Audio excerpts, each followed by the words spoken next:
Welcome to Standard Chartered Money Insights, a podcast series by Standard Chartered Bank that brings you market views and insights on the go. Welcome to Cut to the Chase. Today is Monday, the 13th of October. I'm Daniel Lam, your host for the podcast. I've always been fascinated by how the pastimes of different countries influence the people's behavior and mentality. So I was intrigued by this interview by an Ivy League professor who spoke about how this can even influence the style of negotiations in the trade tensions.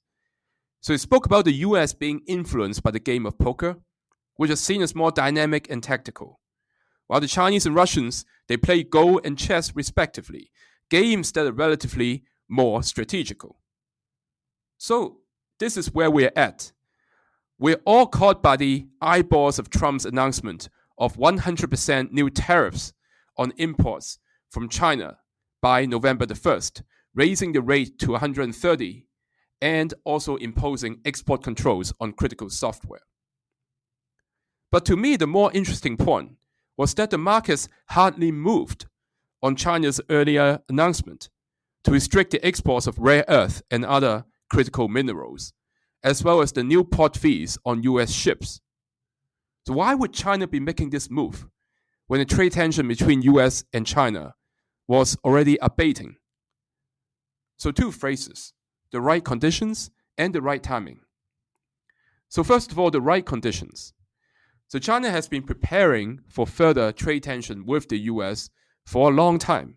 They had been diversifying its exports since Trump 1.0.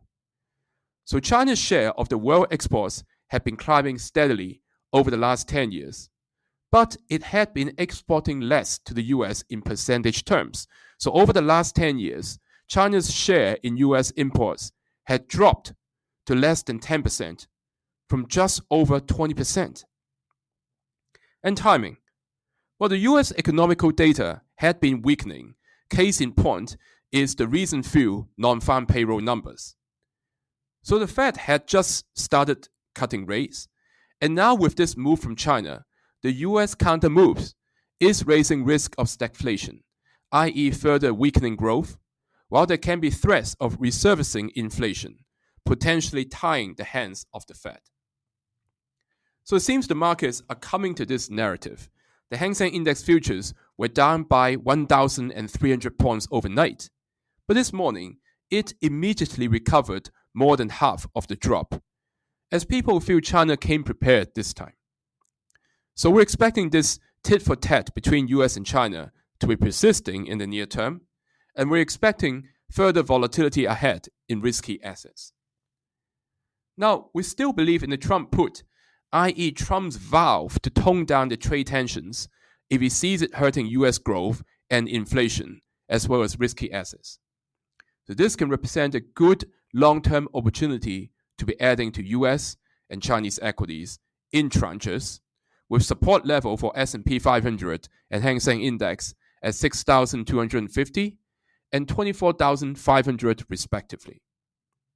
So add to defensive growth sectors such as US healthcare and China non-financial high dividend yielding SOEs, and also on US tech on further pullbacks. For bonds, consider adding to US inflation link on possible return of inflation worries and slowing growth. That is all from me for today. As always, if you enjoy this podcast, please don't forget to rate and like it. Thanks for listening, and we wish you a happy day ahead. Thank you for listening to Standard Chartered Money Insights, a podcast series by Standard Chartered Bank.